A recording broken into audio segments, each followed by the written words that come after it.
Hello everyone, welcome to our channel. ఇవాళ మన recipe వచ్చేసి Muslims wedding special chicken dum biryani Hyderabadi స్టైల్లో అండి. ఎలా ప్రిపేర్ చేయాలో చూపిస్తాను ఇవాళ. చాలా అంటే చాలా టేస్టీగా ఉంటుంది. Let's start.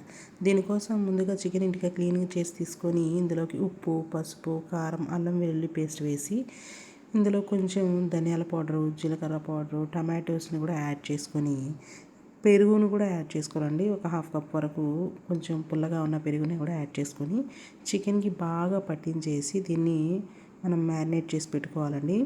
తర్వాత రైస్ని నానబెట్టుకోవాలండి. దీనికోసం మేమైతే ఇక్కడ 2 kgs బిర్యానీ అయితే ప్రిపేర్ చేస్తున్నాం. దీనికోసం 1 kg Sona Masuri rice, 1 kg basmati rice రెండింటిని మిక్స్ చేసామండి. ఓన్లీ బాస్మతి అయితే ఏవిటి కొడుతుందని ఇట్లా రెండు మిక్స్ చేసుకొని వాటర్ వేసి సోక్ చేసి పెట్టుకున్నాం. తర్వాత ఒక కడాయి తీసుకొని అందులోకి వాటర్ని యాడ్ చేసుకొని ఆ వాటర్ బాయిల్ అవ్వడానికి పెట్టేసామండి. తర్వాత ఇంకో కడాయి తీసుకొని అందులో ఆయిల్ యాడ్ చేసుకొని ఇందులోకి గరం మసాలా, లవంగం, చెక్క, షాజీరా యాడ్ చేసుకొని అవి కొంచెం ఫ్రై అయిన తర్వాత ఇందులోకి ఆనియన్స్ని కూడా యాడ్ చేసుకొని ఆనియన్స్ మంచి బ్రౌన్ కలర్ వచ్చే వరకు ఫ్రై చేసుకోవాలండి. ఇట్లా ఆనియన్స్ యాడ్ చేసుకున్న తర్వాత దీని మీద కొంచెం మూత పెట్టేసి మనం ఫ్రై చేసుకుంటూ ఉంటే ఆనియన్స్ తొందరగా మనకి కలర్ వచ్చేస్తాయి అండ్ బాగా మగ్గిపోతాయి కూడాను. ఈ ఆనియన్స్ పూర్తిగా కలర్ చేంజ్ అయ్యే వరకు మనం ఫ్రై చేసుకోవాలన్నమాట. ఆనియన్స్ ఎంత బాగా ఫ్రై అయితే బిర్యానీ టేస్ట్ అంత బాగా వస్తుందండి. సో ఆనియన్స్ని బాగా ఫ్రై చేసుకోవాలి. తర్వాత ఈ వైపు మనం వాటర్ని పెట్టాం కదండి, ఆ వాటర్లోకి బిర్యానీ మసాలా యాడ్ చేసుకున్నామండి. బిర్యానీ మసాలా వేసుకున్న తర్వాత ఇందులో కొంచెం ఆయిల్ అండ్ రైస్కి సరిపడా సాల్ట్ని కూడా యాడ్ చేసుకొని కొత్తిమీర, పుదీనాను కూడా యాడ్ చేసుకున్నామండి ఇందులోనే. ఇప్పుడు దీన్ని మూత పెట్టేసుకుందాం. తర్వాత మనం 2 నిమ్మకాయలు తీసుకొని ఆ నిమ్మకాయల జ్యూస్ అంతా పిండేసుకొని ఆ నిమ్మకాయ తొక్కల్ని కూడా ఈ వాటర్లో యాడ్ చేసుకోవాలండి. ఇదైతే చాలా మంచి ఫ్లేవర్ని ఇస్తుంది మన బిర్యానీ కోసం.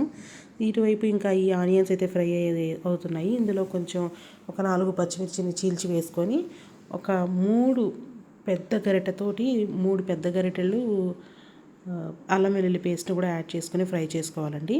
ఇలా అల్లం వెల్లుల్లి పేస్ట్ అనేది మంచి ఫ్లేవర్ వచ్చి అది కూడా మంచి బ్రౌన్ కలర్ వచ్చే వరకు ఫ్రై చేసుకున్న తర్వాత ఇందులోకి మనం కొత్తిమీర, పుదీనాను కూడా యాడ్ చేసుకొని బాగా ఫ్రై చేసుకోవాలండి.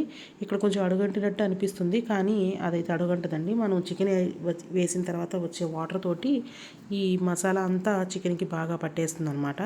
సో ఇట్లా చికెన్ని కూడా మనం యాడ్ చేసుకున్న తర్వాత ఈ చికెన్ని బాగా కలుపుకోవాలండి. ఈ మసాలా మనం ఆల్రెడీ ఫ్రై చేసుకున్న మసాలాలోకి ఈ చికెన్ని బాగా కలుపుకోవాలి. ఈ వైపు అయితే రైస్ బాయిల్ అవుతుంది, రెండో వైపు కర్రీ రెడీ అవుతుందండి. యాక్చువల్గా ఈ రెండు ప్యారలల్గా జరగాలన్నమాట.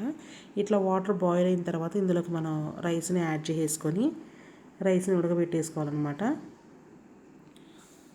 ఇట్లా రైస్ అయితే చక్కగా బాయిల్ అవుతుంది. ఇంక ఈ పక్క కర్రీ దగ్గరకు వచ్చేసి ఇందులోకి కొంచెం టమాటోస్ని యాడ్ చేసుకోవాలి.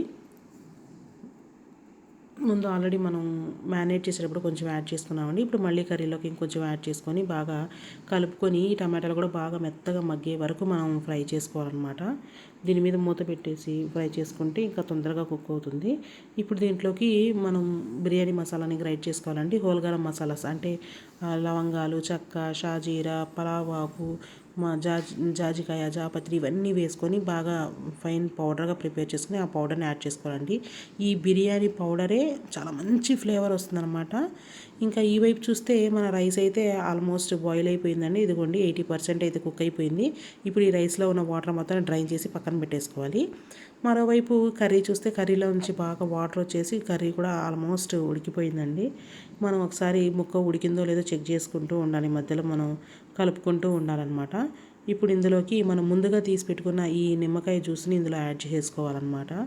ఇలా యాడ్ చేసేసుకొని బాగా కలిపేసుకొని పచ్చి కొబ్బరి పేస్ట్ కొంచెం 1 టేబుల్ స్పూన్ అంత పచ్చి కొబ్బరి పేస్ట్ని కూడా యాడ్ చేసేసుకొని ఈ పచ్చి కొబ్బరి పేస్ట్ కూడా ఇందులో బాగా కలిపేసుకోవాలి. ఇదిగోండి ఇక్కడ మనం అన్నంలో ఉంచి వాటర్ మొత్తం డ్రైన్ చేసేసాం కదా. ఇప్పుడు ఈ రైస్ని మనం ఇక్కడ ఉడుకుతున్న ఈ చికెన్ కర్రీలోకి యాడ్ చేసుకోవాలన్నమాట. రైస్ అంతా ట్రాన్స్ఫర్ చేసేసుకోవాలి. చక్కగా నీట్గా వేసేసుకోవాలండి. పైన ఉన్న రైస్ అయితే కొంచెం పలుకుగా ఉంటుంది, లోపల వైపు రైస్ అయితే కొంచెం బాగా ఉడికే ఉంటుందండి ఇందులోకి. సో ఈ రైస్ మొత్తాన్ని కూడా యాడ్ చేసుకొని బాగా ఆ రైస్ మొత్తాన్ని సర్దుకోవాలండి. ఇట్లా సర్దేసుకున్న తర్వాత దీని మీదకి మనం గ్రైండ్ చేసుకున్న బిర్యానీ మసాలా ఏదైతే ఉందో ఆ బిర్యానీ మసాలాను కూడా పైనుండి కొంచెం వేసేసుకోవాలండి. మొత్తం రైస్ మొత్తం స్ప్రెడ్ చేసుకోవాలి.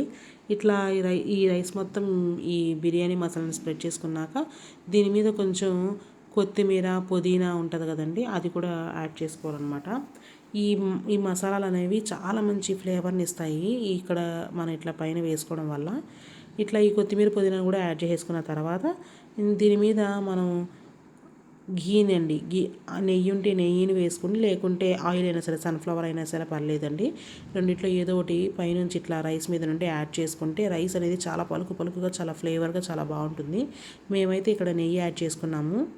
ఇట్లా నెయ్యి యాడ్ చేసుకున్న తర్వాత దీని మీద మూత పెట్టేసి బరువు ఏదైనా పెట్టుకోవాలండి. మేమైతే ఇందాక గంజి వార్ చేసాం కదా రైస్లో ఉంచి, ఆ వాటర్ని దీని మీద బరువుగా పెట్టేసుకున్నాం అనమాట. పెట్టేసుకొని నియర్లీ ఒక 15 మినిట్స్ దమ్కు వదిలేస్తే చక్కగా మన బిర్యానీ రైస్ అయితే రెడీ అయిపోతుందండి.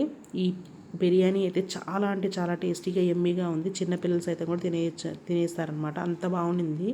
మా పిల్లలకైతే చాలా బాగా నచ్చిందండి. మా ఫ్యామిలీలో అందరూ కూడా చాలా బాగా నచ్చింది. రెస్టారెంట్ స్టైల్లో ఉందండి మీ ఫ్లేవర్ కూడా, అంటే లైట్ మసాలాస్ సూపర్ అంటే సూపర్గా ఉంది. ఇంకా బిర్యానీ మీరు కూడా ట్రై చేయండి. మీకు ఎలా వచ్చిందో కామెంట్ చేయండి. ఇలాంటి మరిన్ని రెసిపీస్ కోసం మన ఛానల్ని సబ్స్క్రైబ్ చేయండి, లైక్ చేయండి, షేర్ చేయండి.